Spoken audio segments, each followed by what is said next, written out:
Japanese have a massive few days, though, ahead, don't they? Well, this is a massive few days, and unfortunately, we talk about the rain that's been around. That's probably to their detriment a little bit here for the Melbourne Cup. We have to feel for the Japanese racing fans because they are so game in wanting to showcase their talent on the world stage and travelling, and we see this when they go to, they go and the Arc is the race they want to win, and France continually gives them rain and wet tracks, and we see Forever Young being able to perhaps dominate as well because they're heading to those dirt tracks, they're heading to races like the Saudi Cup, to the Breeders' Cup Classic. But as you touch on, we've got a really big few days ahead for the Japanese contenders who are out at Werribee. It's been an absolute pleasure to get to know them and follow their journeys. Firstly, we're going to touch on Golden Snap, who of course didn't have the most luck in the Caulfield Cup and therefore won't get a run in the Melbourne Cup, but they're going to head to another race on Saturday, the Queen Elizabeth at Flemington. Ed Sadler was out at Werribee this morning to get the very latest.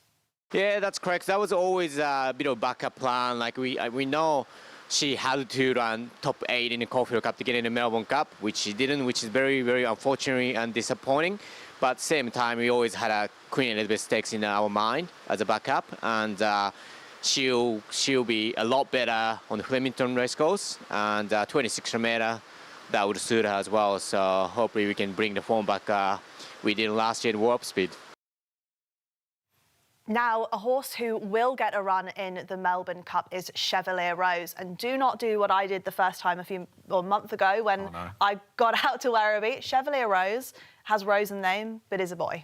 Oh yeah, that would have got me. 100%. It's a he. Yeah, the Rose has got me, but as we've mentioned, perhaps not wanting the rain that we are having, but a talented stayer brings all the right credentials in any other sense into the race. And once again, Cosy gave us the latest on his chances heading into tomorrow. Yeah, he's been very, very well. The connection's very happy with him so far. And the track rider, Ryo Ichiro, mentioned he's feel a lot better than what he was in the Sapporo Kinen last start. So it's all good sign. Obviously, 200 meter last start was too short, and he wasn't as well as he is now. So that's few excuses, and the other things might sort of put the punters off, but he doesn't like the wet ground, and that was a bit wet on Sapporo Kinen, so that's another excuse. But yeah, if he can bring back his form from last year, he'll be very, very competitive. Well, at his best, he'll be definitely one with the top stayer in Japan. So yeah, carrying this sort of weight in the Melbourne Cup, we'll be very confident if he can prove out his best form, he should be right in it. Well, that's our biggest headache at the moment. Yeah, we just hope the sort of rain stays, away or lighter by tomorrow, and hopefully it doesn't get too heavy.